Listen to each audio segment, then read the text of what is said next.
This is Fire Talk Radio Podcast, and you can check us out on firetalkradio.com. You can email us at firetalknetwork@gmail.com. You can send us a voicemail at 814-380-9820. You can always check us out live on YouTube and Rumble. Hit the like and subscribe button to find out when we go live, and subscribe to us on your favorite podcasting streaming platform. Ladies and gentlemen, boys and girls, children of all ages, Fire Talk Radio episode 80 proudly brings to you the cancellation of Speaker McCarthy. Nancy Pelosi gets kicked out of her office due to the new perm speaker. We're going to talk about a YouTuber who decided to get pranky and get shot for it. And then we're going to look at a handful of other things. This and more on Fire Talk Radio. I can only count to four. I can only count to four. I can only count to four. I can only count to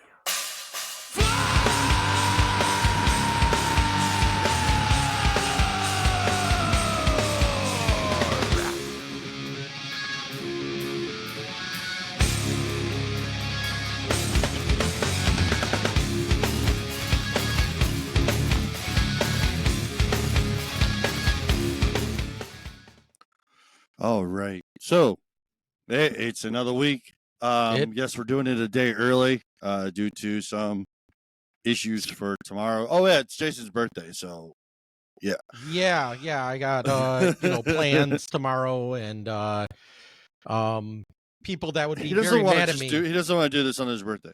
That's the thing. I have people that get mad at me if I did something besides go out and celebrate, I guess. Yes, something like that. 41 is a very important birthday. Sure, whatever. Kat is MIA today.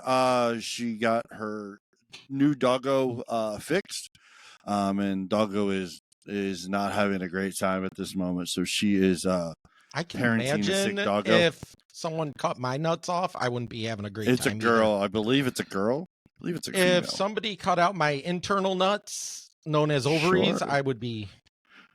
Yeah, so she's not having it. And then so she was going to make it, but she hasn't responded. So I'm assuming she's probably not going to make it, which is fine.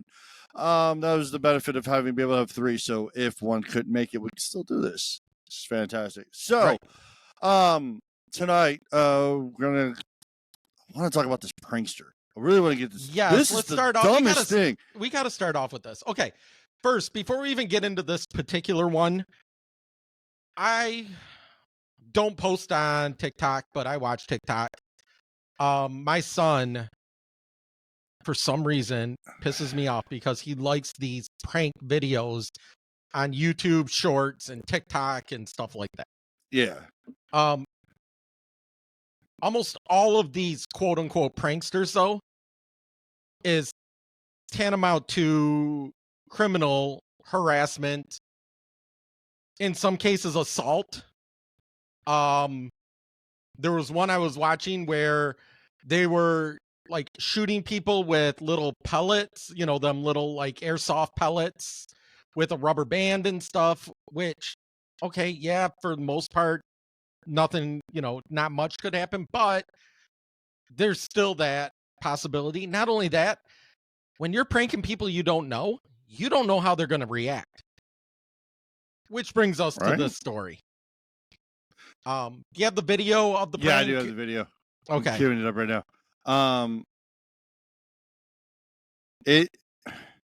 That's the thing. This was going to happen one of these days with these kids that think, oh, we're just going to prank people and it's going to have a great laugh. They're looking for the shock value, and I'm not upset about shock value, but when you sit there and go, oh my God, he shot me. Why did he shoot me? Well, this is why you don't do this. Yeah. Huh? What? Hey, quit thinking about my twinkle. What's that mean? Hey, quit thinking about my twinkle. No. Hey, quit thinking about my. See, he asked him, he said the same. This guy doesn't realize it's a joke. Stop. That guy doesn't realize it's a joke. No. So okay. So here's this guy. Let me pull up names here. Alan Coley, who was 31, and he's an not Uber driver, the one that delivers food. DoorDash. DoorDash. He was picking up food when Tanner Cook, 21, who runs the quote Classified Goons YouTube channel, comes up on him, puts as you can see in that video. Bring that video back up, and you don't have to play it, but like scroll to the part where he puts that phone in the guy's face. So Cook puts his phone, and it says like stop talking or thinking about my tinkle or twinkle or something like that. It's basically thinking about his penis. Yeah. And this is harassment. He's following him. He's definitely invading his space. He's been given multiple warnings to back off. This stupid thing. Yeah. Okay, first off, there's two of them against this one delivery guy. So yeah, right in there. That delivery guy doesn't know. Yeah, the delivery guy doesn't know what's going on. He's looking at this goon basically, assaulting him. He's in his space. He asked him to leave him alone. He pushed the phone away. He's trying to back up and get away. And Cook, who probably is a good 4 inches taller at least, and probably outweighs him by 100 pounds.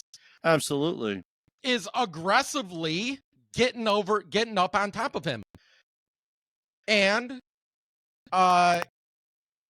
Cooley defended himself. He defended himself with the weapon that he had in his hands. Or in his pocket, actually. Pulled it right out of his jacket pocket. And it looks like it's a small 22 caliber gun. So the delivery driver, what his name again is? Cooley. Cooley. Something like whatever. Cooley. He was charged not guilty. He was charged and he was found not guilty. He was found not guilty for shooting him for aggravated assault with a gun. He was only just charged for discharging a gun in a public place. Which usually when they stack that, if you use self-defense in a public place, usually you get acquitted of both. But no, he was charged with aggravated assault with a firearm, with a deadly weapon, and discharging a firearm in public. He was found not guilty of aggravated assault because here's the thing you have to remember. Self-defense doesn't matter what I think or what Ryan thinks or anybody else that's watching the video thinks. What matters in self-defense is what the person defending themselves thinks. So if he believed that this guy you look at the video, the guy towers over him and is aggressively coming after him, believes that his life is either in danger or he's in danger of great bodily harm, which I could see that from his point of view. I mean, dude's towering over, like his eye right here is over his head. Yeah, well, and not only that, when you look at the 21-year-old Cook, he has. We were talking earlier about Vincent D'Onofrio. Do you remember in Full Metal Jacket? Him in Full Metal Jacket. Remember that look that he had in his eyes when he shot himself? Yeah, the crazy face. The crazy face. Go pull that video back up. Sorry, I know you just closed it. Well, stop taking it down. Well, I mean,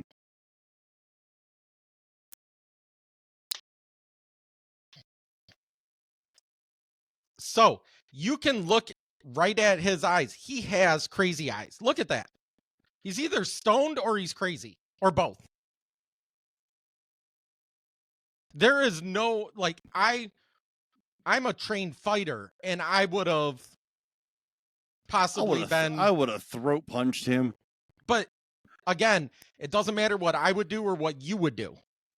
What matters is, does he believe that he's in enough danger that he needs to use that weapon?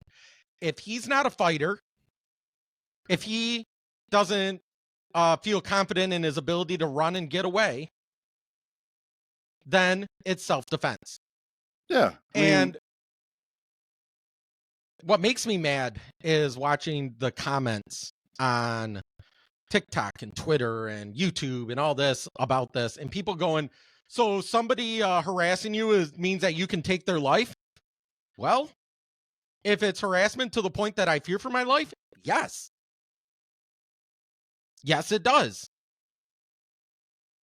I don't want to hear these pussy ass people, keyboard warriors, claiming that he was trying to kill him because he got his feelings hurt or anything like that.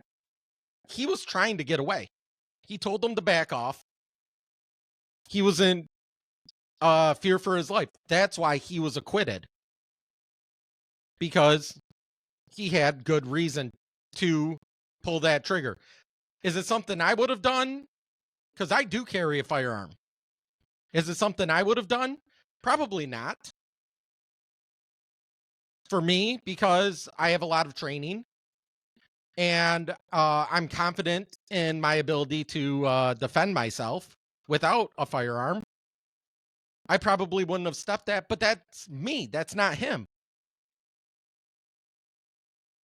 I wouldn't imagine, how Ryan would react if all of a sudden he woke up and found himself in a MMA cage with a fighter, how he would react, because it would be different than I would react, because Ryan doesn't train.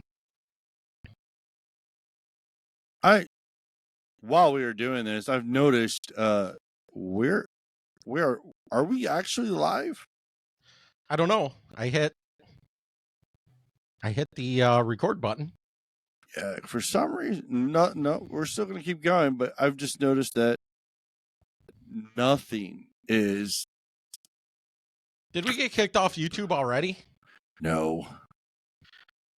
It would have been hilarious. First day back and we got kicked off YouTube.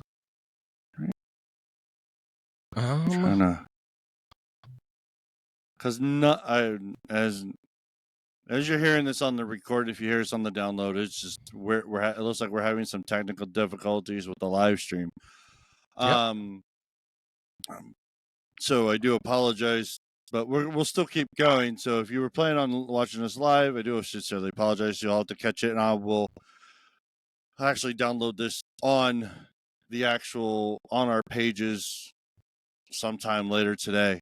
But I will while we're doing this, I'll figure this out. So with that being said, if you're going to do the shock value things, that's on you, but you have to know the consequences is an opportunity to happen for you. Right. Just like them doing that, if that guy, Coley, maybe he didn't have a gun, if he would have tried running and slipped and hit his head, they would have been held liable for causing that. They could have been held criminally liable and definitely civilly liable. So that's the thing to remember. When I see all these keyboard warriors that have no idea about, in my opinion, real life, and say, well, you can't just go around shooting people because they get up in your face. Well, if you truly believe that you're in danger, you can. That's the thing, and that's the consequence when you get up in someone's face like that and don't leave them alone. No, I 100% agree. I mean, this day and age, things are just gonna not go well for those that want to just be left alone and self-defend themselves. how they were making it, to everyone in the keyboard warriors are making like, oh, they were just killing people just to kill people. No, he shot him. He only shot him because he felt like he looked like his shit was in danger. Granted, yes, he's in a mall.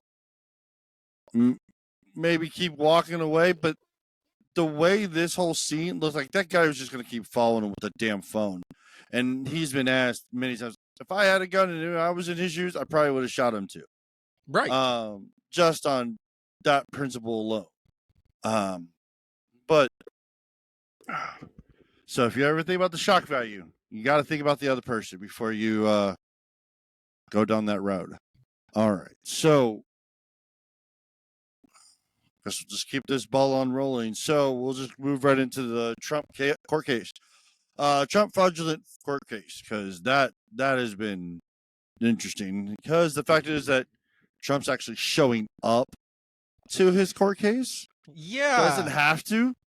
It's almost like it's a campaign stop for him.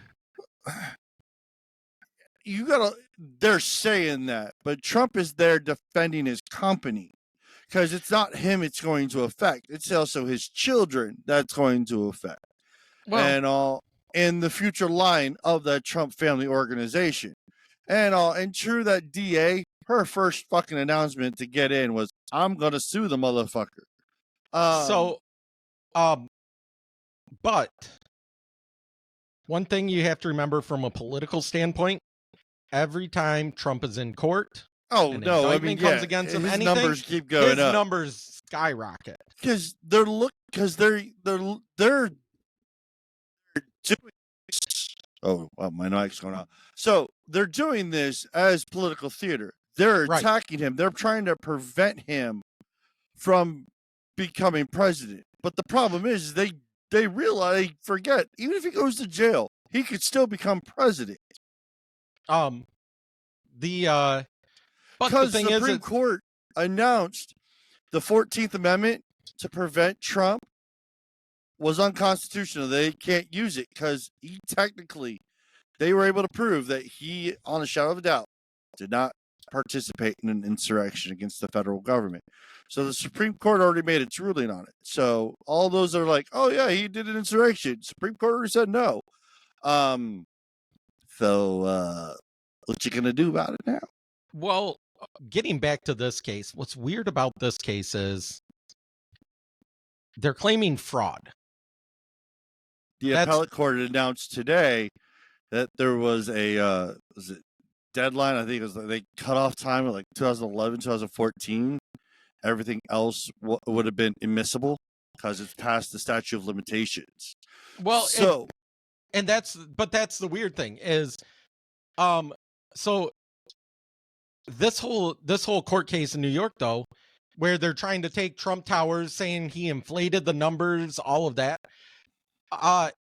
What's weird about that is, in order for there to be fraud, there has to be a victim. Correct. Who's the victim? Like, it ain't the banks, because the banks. So that was the funny thing, that when they were doing the appellate court, it got announced. Like when he didn't have to take out loans, because they found out that Trump was sitting on $250,000 cash.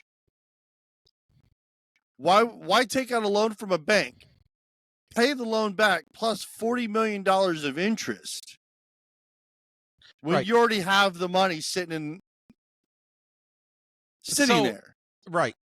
Well, and the thing is so their big argument is that he inflated, find the numbers that they claim he used, and what Trump Towers and his assets. I have no idea. Like, basically what they're saying is he claimed he was uber rich when really he was just mega rich. And I love the fact that the judge claimed that Mar-a-Lago was only $18 million. I'm fucking sorry. That is like beachfront property with a golf course. Who cares what it's worth? That's the thing. In order for there to be the fraud. Bank... No, but here's the thing. Okay, let me put it this way. I come to you and I ask you for a loan. Sure. You say my house is worth $100,000. I tell you, I think it's worth $350,000, and I want a loan, backed by the $350,000. You know that I'm going to pay that back. I'm good for it. I'm not going to defraud you. I'm not going to stop payments. So you give me the loan for $350,000 worth of my house, and you get paid back. I get the money I asked for from you. You get the money back from me with interest. Where's the fraud? There's no fraud. Right. So it doesn't matter if Mar-a-Lago is worth $10. If the banks and Trump can come to an agreement on a price, because the banks, you're telling me the banks never sent out people to do their own? All the time. They send out their own appraisers. They're like, oh, I want to take a loan out. Oh, we'll send out an appraiser. Right. The bank would not let me buy my house. There. Yeah. The bank would not let me buy my house without an appraiser. So you're telling me that, and that's the thing. Who cares what the price of Mar-a-Lago is, or what the price of Trump Towers is, or what he says that it's worth? He's not defrauding anybody because he's paying them back. This feels like an episode of The Office, the way I saw this, yes. At the New York Supreme Court's ceremonial courtroom this morning, dressed in a blue suit and a blue tie. What we have here is the footage of Donald Trump for the very first time in this particular case that's being brought by the New York Attorney General Letitia James against him and members of the Trump family, as well as against many of Trump's businesses. The New York State Attorney General Letitia James has also arrived in. She is just sitting there staring at the back of Trump's head. Right. Hoping that he would just turn around. Trump ain't going to turn around. He's keeping his face forward. He's doing what his attorneys told him to do. Just sit there and look forward. Let me see if I can find somebody actually posted. I think, is this one? Yeah. Give me a second to pull this up. And I need USB upload. There we go. All right. And share.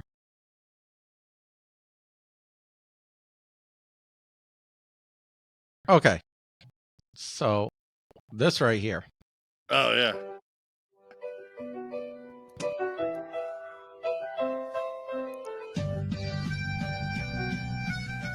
This guy is the most unethical. That judge is the most unethical piece of shit. Yeah, I'm trying to find background on him because I've heard a lot of bad things about that judge. Shit, fine. I had it, but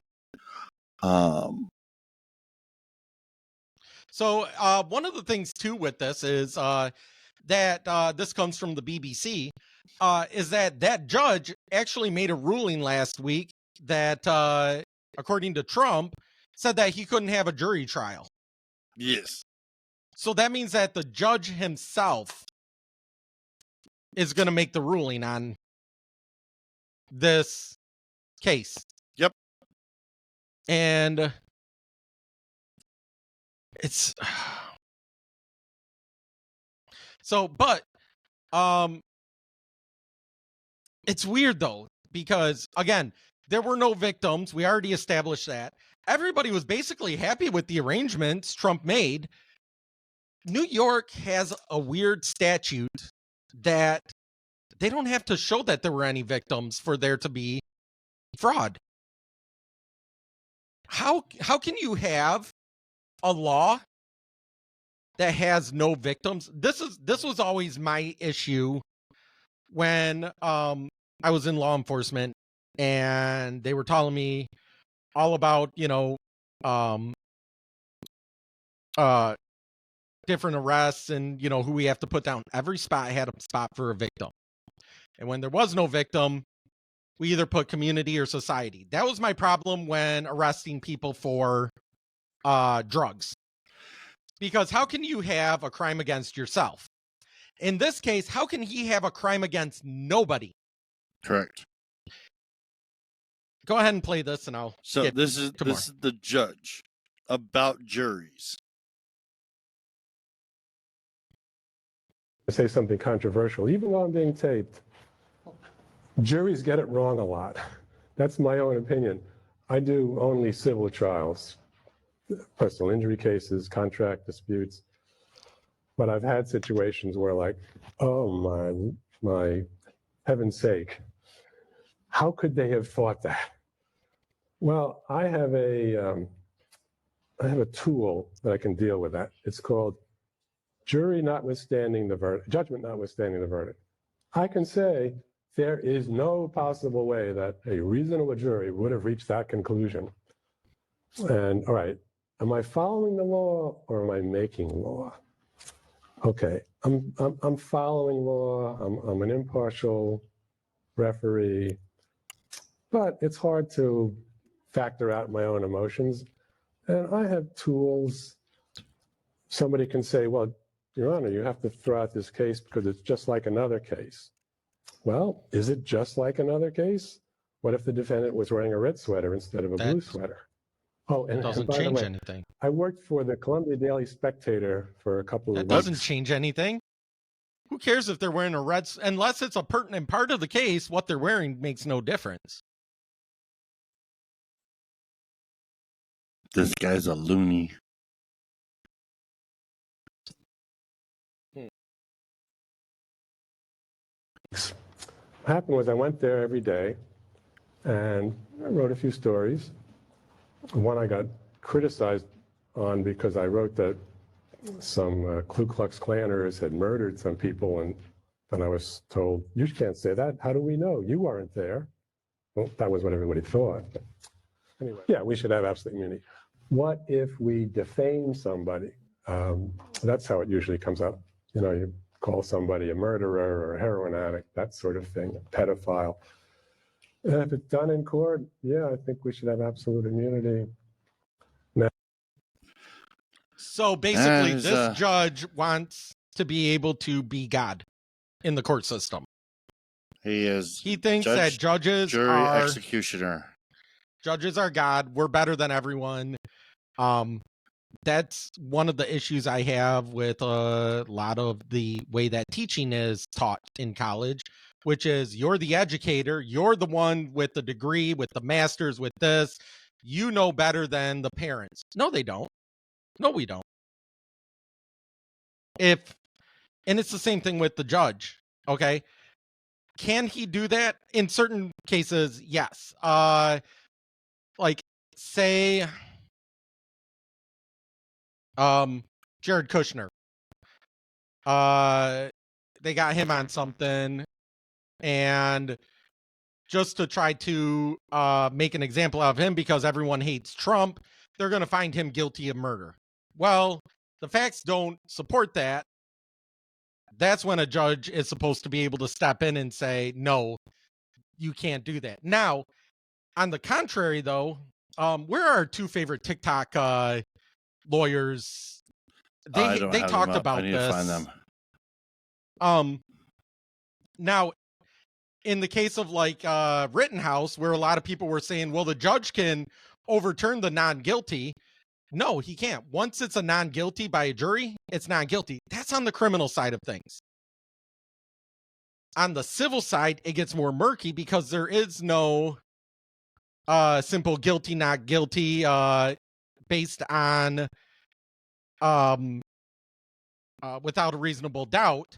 It's based on preponderance of the evidence, meaning if the evidence shows more than the defense, or if the prosecution or the plaintiff can show more than the defendant that the defendant was wrong, then the jury can find for the plaintiff.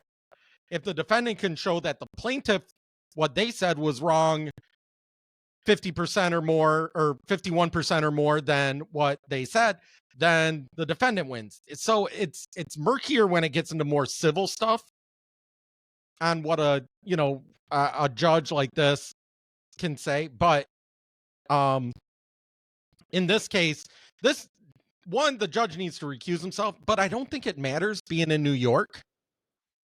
There we go. This guy. A social media prank. In this will, a father leaves That everything. is not what I wanted to do. The judge in Trump's fraud case is getting a lot of hate for this old video where he talks about something really interesting. I'm going to say something controversial, even though I'm being taped. Juries get it wrong a lot. That's my own opinion. I have a tool that I can deal with that. It's called jury notwithstanding the verdict, judgment notwithstanding the verdict. I can say there is no possible way that a reasonable jury would have reached that conclusion. It's sort of controversial to overturn a jury. Now, we're not here to discuss Trump's specific case or how the whole thing is apparently turning into an episode of The Office. Ah, this is where I saw it.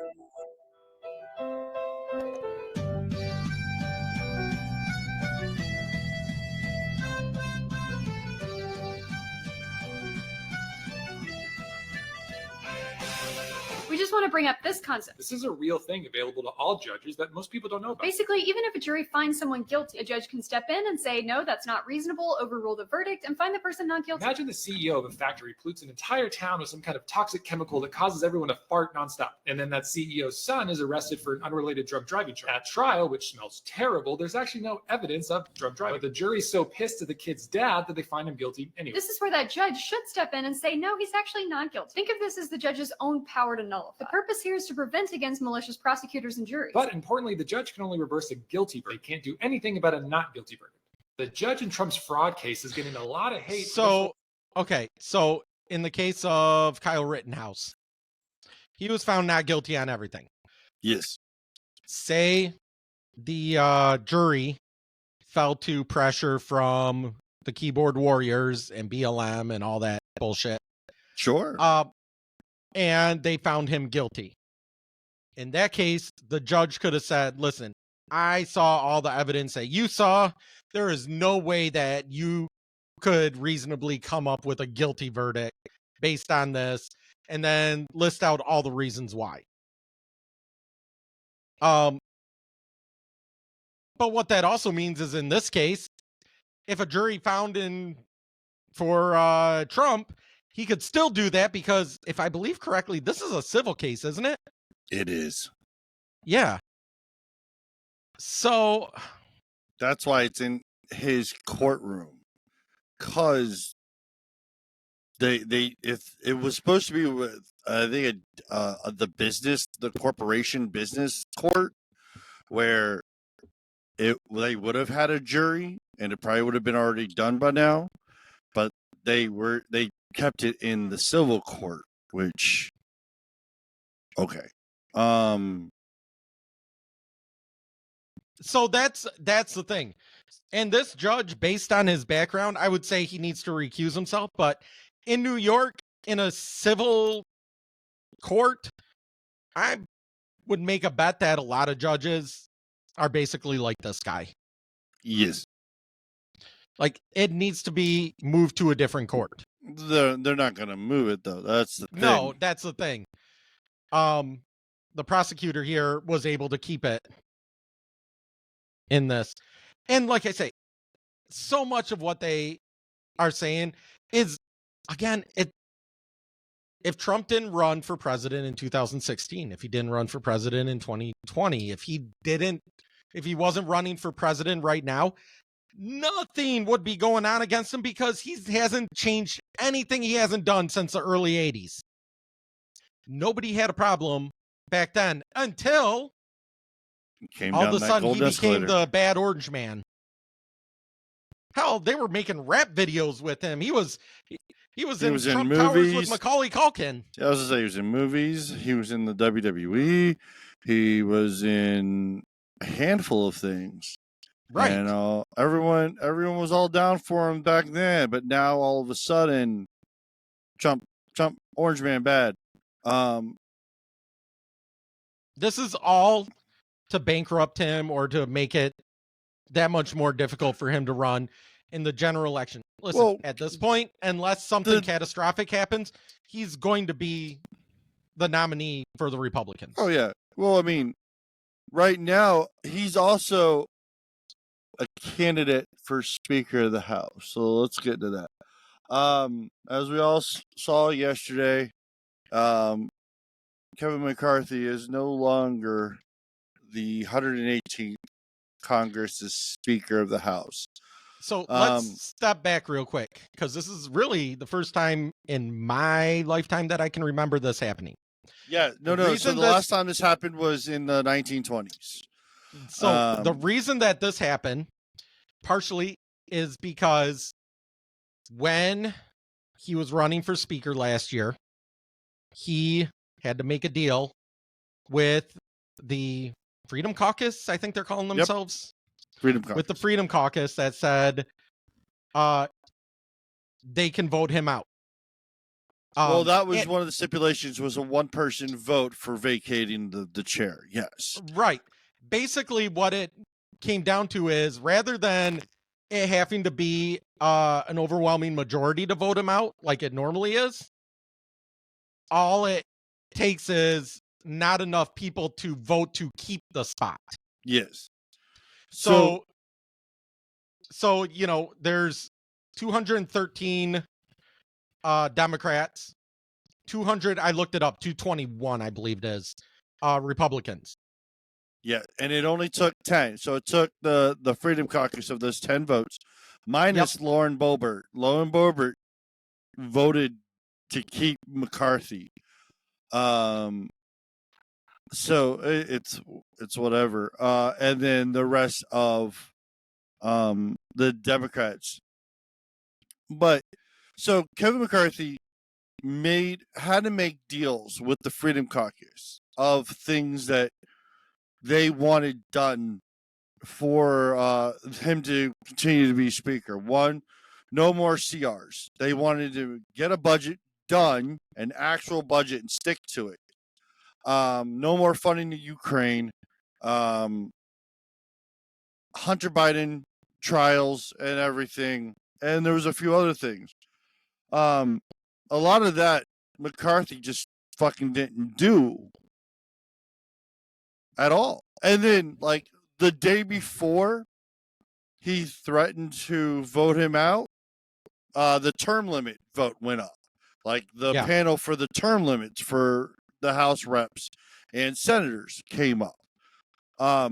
That's a necessary panel. That needs to get done. That needs to happen. Look at Dianne Feinstein. She lasted till she was 90 years old. Right. She died in there. Yeah, she died. Yeah, she died as a senator. She had to be flown. I think it was Nancy Pelosi even said she went out on her terms. She fucking went out in a wheelchair. 1 second. What's up? Why did you bring me the dog? No, well, ladies and gentlemen, we have an interruption of a child and a dog. Chase. And he's wearing my judo gi. Huh. Sure.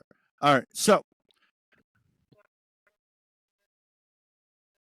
I'd much rather you bring him down because no. Oh yeah. Hey, you gotta go down. You gotta go down. Keep him down. Hold him like a baby. Okay, then let him down. All right. So okay. I tell my son to hold him like a baby. He tries flipping him onto his back like he's cradling him. Oh, Jesus Christ. All right. So with Dianne Feinstein passing, that also gives an opening for Gavin Newsom to fill her seat, which we will get into that in a second.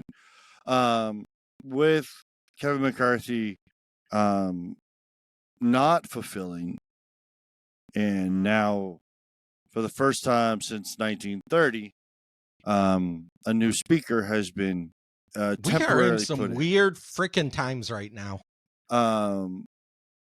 And you know how like, I said, the Republicans are battling within. Yes, but the thing is, you have the ones that are trying to be the moderates, trying to change Washington to what it should be, not to the fucking machine that it's been. No one wants to be a cog in that machine. The Republicans, our generation and the next generation, are not the same as our parents' Republicans. Oh no, they are not Goldwater Republicans. No. But they're not even Reagan Republican. I'm not even a Reagan Republican.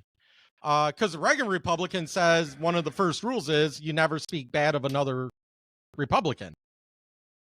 But like I say, we're in some weird times.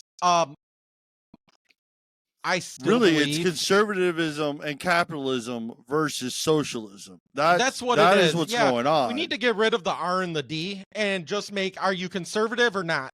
Like, Yeah, right. That's what that's what it feels like. because But Mitt Romney is technically a Republican. well, he's not running again. He's sitting out. He's finishing his term and calling it a day. Right, but he's still technically a Republican. He is. He's in that. But yes, so now that the chair has been vacated, we have a temporary speaker. And the first thing the temporary speaker did was he kicked Nancy Pelosi out of her hideaway office. So that hideaway office actually, so the theory is that hideaway office does connect to the speaker of the Speaker of the House's office. So It's just so weird that she has a hideaway office. she shouldn't, because she's not in any leadership roles. So Well, she has or to go that back she to the other actu- building. or that when she was speaker, she had an office to hide in from people. No, the hideaway office, it makes it look like you don't know where the door is. It looks like it's the wall. And all. So if you've ever been in the House of Reps, you can walk down and you don't know where the actual doors are to some of these offices, because they're hidden by the actual wall itself. You could get to them there's another route to get to them, I guess, from another door that'll take you in, but you could come out through the wall right into the hallway.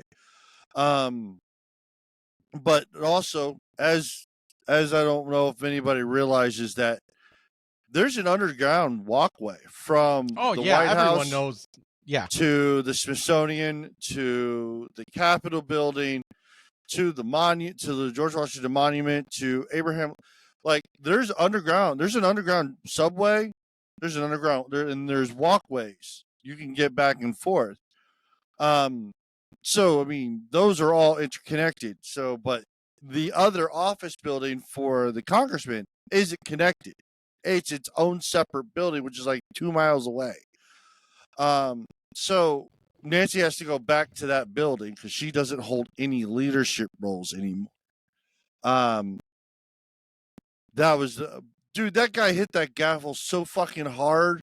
He hit it with hatred. Here's the video that you put in the show notes for Matt Gaetz. There was like a few. Yeah. Oh yeah. Pursuant to Clause 2A1 of Rule 9, I rise to give notice of my intent to raise a question of the privileges of the House.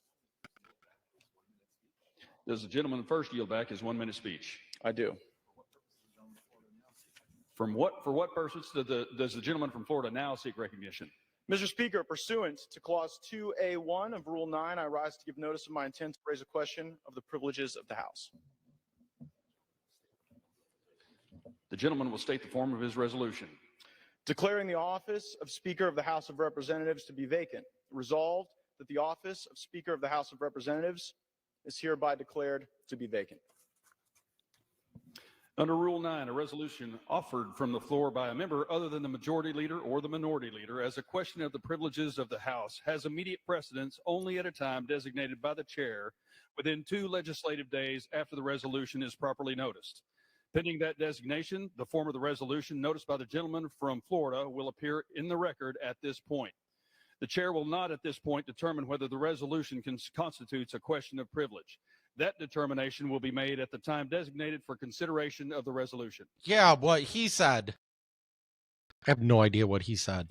So what he said is that when Matt Gaetz put in the resolution to vacate the chair, he enacted the clause. So the chair stated, well, this is great. In 2 days, we will vote, which happened. 2 days later, they voted whether to keep McCarthy as Speaker of the House or to vacate the actual chair. So now that it has been completed, the chair has been vacated. So I completely forgot this, and it got Shipwreck in her show brought it up, and I completely remembered it then. So when Kevin McCarthy became Speaker, with that rules clause, all speakers have to give a list of 10 potential replacements. Either there's like 5 or 10 people, right? But has to nominate the temporary speaker. Could have nominated himself if he really wanted to, but he didn't. He nominated Patrick McHenry, who is a ball of fire up there, and I thought he was going to break that gavel when he adjourned for the day. So they're supposed to vote, like, it's supposed to be like 3 days before they vote again. So guesstimation would be either sometime this week or next week. It all depends. They could continue to stretch out, or he could vote to be requested to be the permanent speaker. But I know Solis and Jordan are putting their names in the hat to be the next speaker. They did that today on Twitter. This is when they ousted him. After the vote. The yeas are 216. The nays are 210. The resolution is adopted. Without objection, the motion to reconsider is laid on the table. The office of Speaker of the House of the United States House of Representatives is hereby declared vacant. So this also means that the Democrats can try to get their people in too. They won't pass it. No, they don't have enough. They don't have the votes. Right, but they can still try. I mean, they're going to. We're back to what it was last year. Yeah, we're back to doing the vote again, and what was it? McCarthy did come out and said that he was not going to rerun, which is good. Don't rerun, because no one's going to want to vote for you again. But the one thing that I question, though, is one of the things that Gates had a problem with McCarthy was the budget proposal that McCarthy put out there, which had money going to Ukraine. Well, originally it was taken out, so they did take it out, but Biden let it slip by announcing that just because they passed a CR without it doesn't mean he's not getting the money down the road. And that's what pissed everybody off. But the thing is one of the vote earlier, I want to say it was last week or the week before, that was a much more conservative budget. Gates still had money going to Ukraine. I don't think it did. Yes, it did. No, I don't think it did. $27 billion going to Ukraine. I thought that was the current one. I don't think it was the old budget. I'm going to look at this. But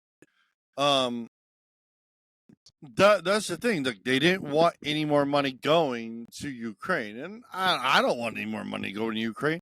Because right now, all our money going to Ukraine is helping support their small businesses, their current businesses that are being opened. They're funding their banks and everything. It's not helping their military.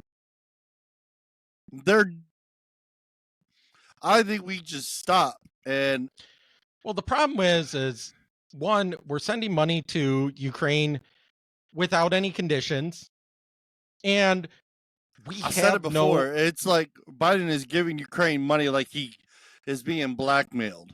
I think he is being blackmailed, because here's the thing: not only that, if we're giving money to another country to defend themselves, why are we not even asking, like, what's your plan to end this war?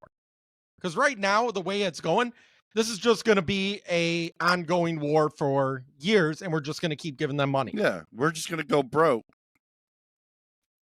And if there was, something that said, there's as Ben Shapiro likes to put it, an off ramp for the war.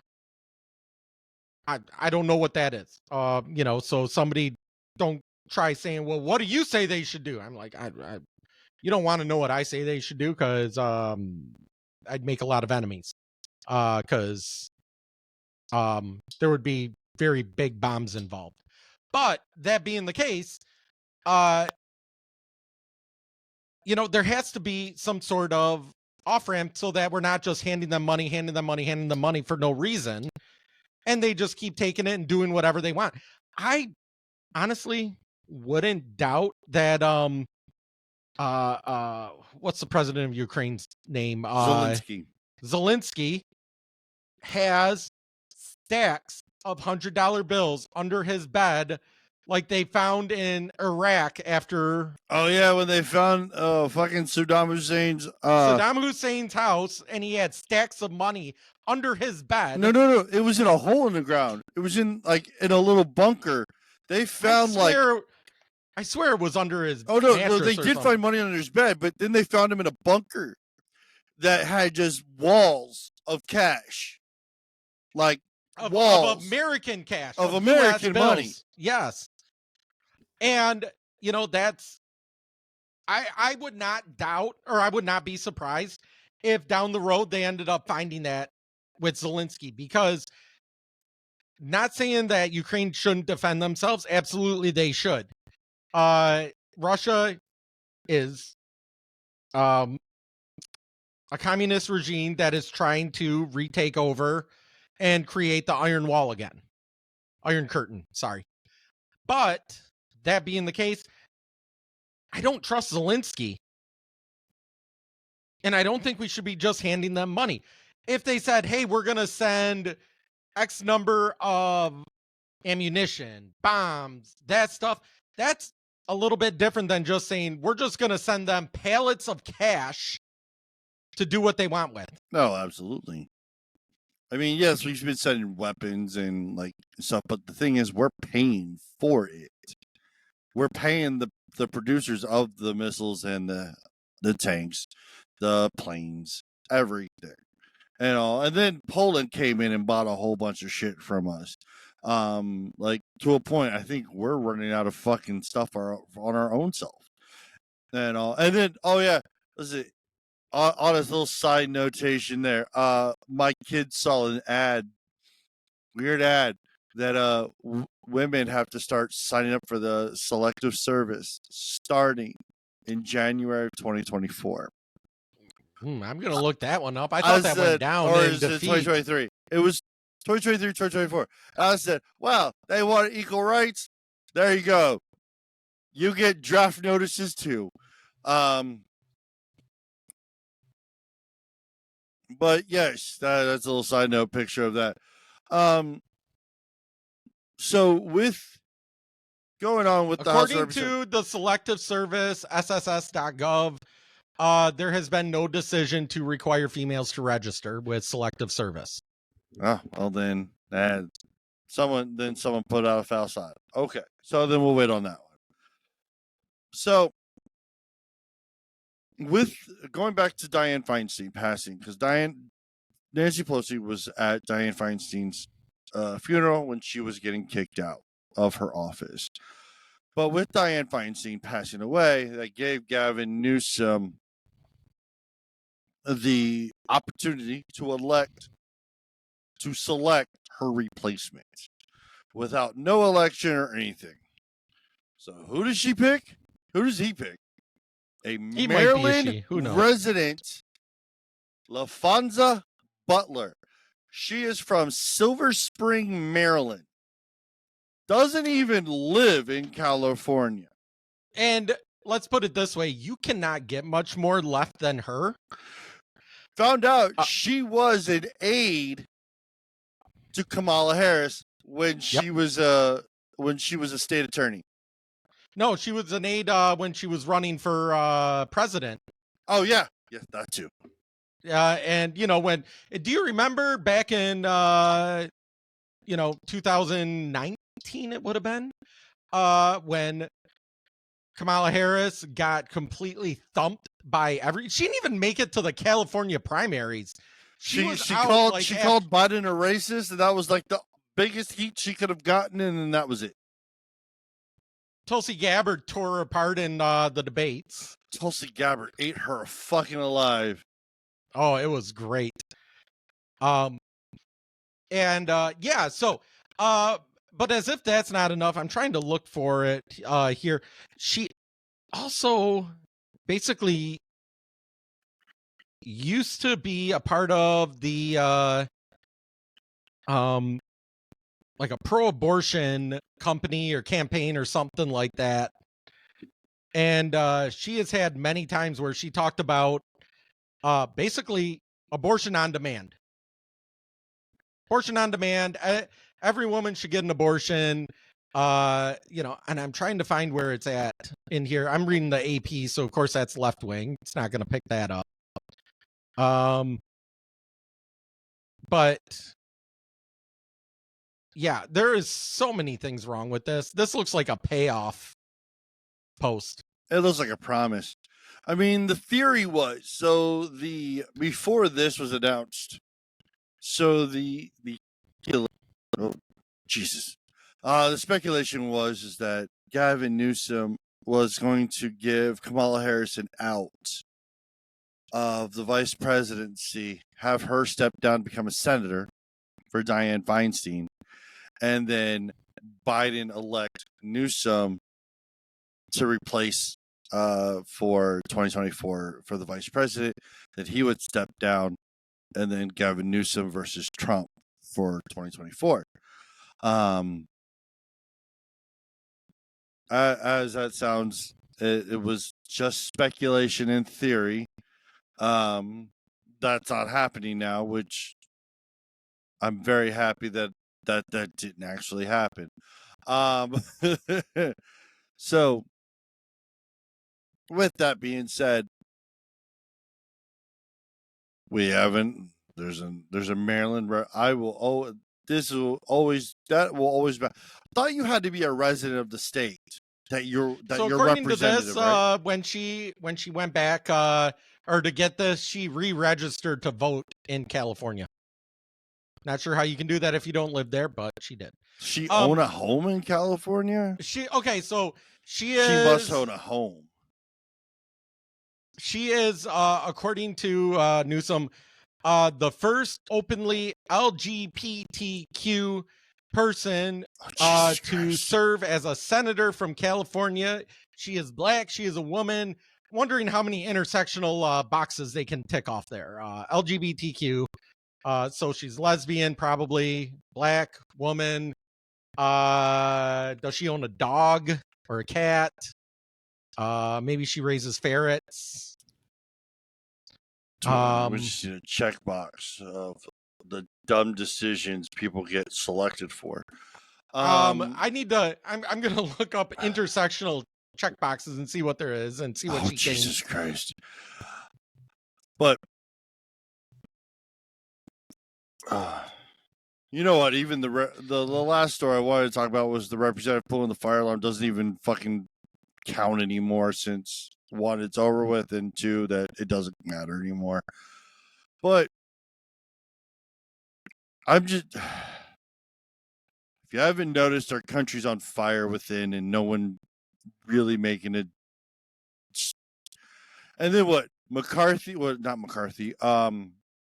Gates and Green all came out and said that they were going to recommend Donald Trump to become the speaker. Trump said that would be hilarious. Trump actually responded to it, stated that he would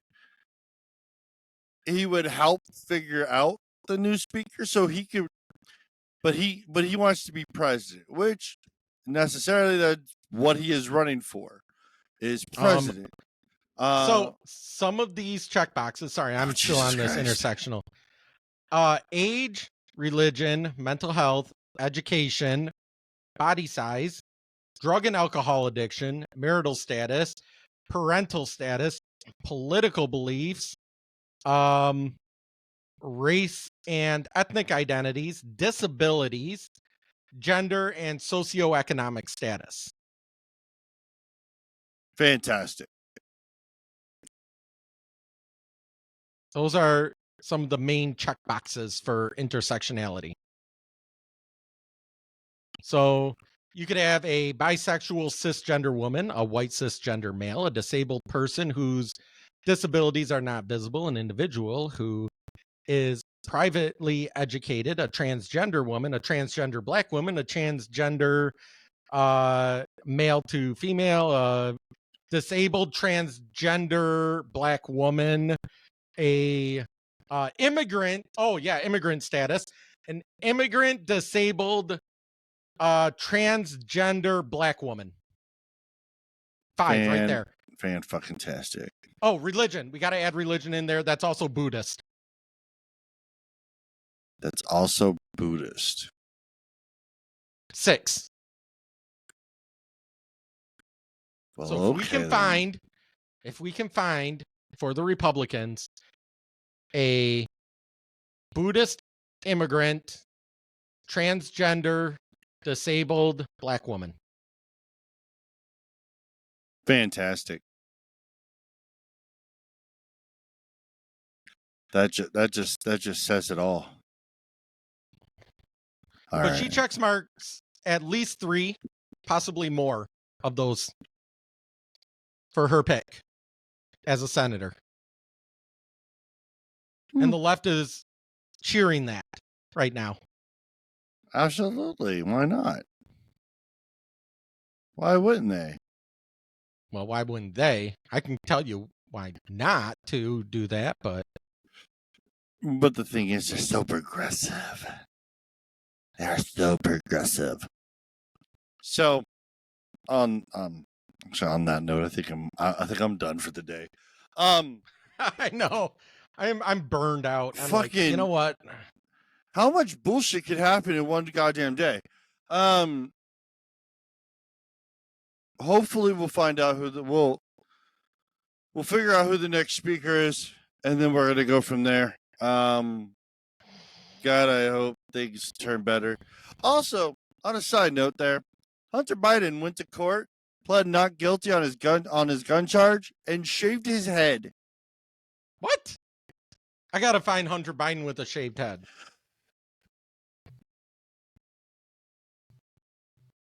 Because the assumption is that he shaved his head so they can't pull enough hair follicles for a drug test. Did he shave his pubes? I don't fucking know. Well, I'm just saying, if I didn't ask. So yeah, there he is with the shaved head. I love that. So the caption rose Hunter Biden sporting a prison-ready shaved head. Has held a 5-hour meeting with his super rich Hollywood attorney in Los Angeles on his arraignment next week for gun charges that could land him a maximum 25 years. You know, that's still the left going, see, we did something about Hunter Biden. See, fucking do shit about Hunter Biden. All right, so I will call this a do. It is episode 80 of Fire Talk Radio. Thank everybody for listening.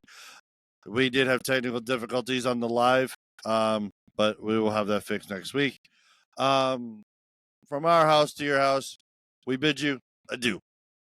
This See you guys. is Fire Talk Radio Podcast, and you can check us out at firetalkradio.com. You can email us at firetalknetwork@gmail.com. You can send us a voicemail at 814-380-9820. You can always check us out live on YouTube and Rumble. Hit the like and subscribe button to find out when we go live, and subscribe to us on your favorite podcasting streaming platform. We can only count to four. We can only count to four. We can only count to four.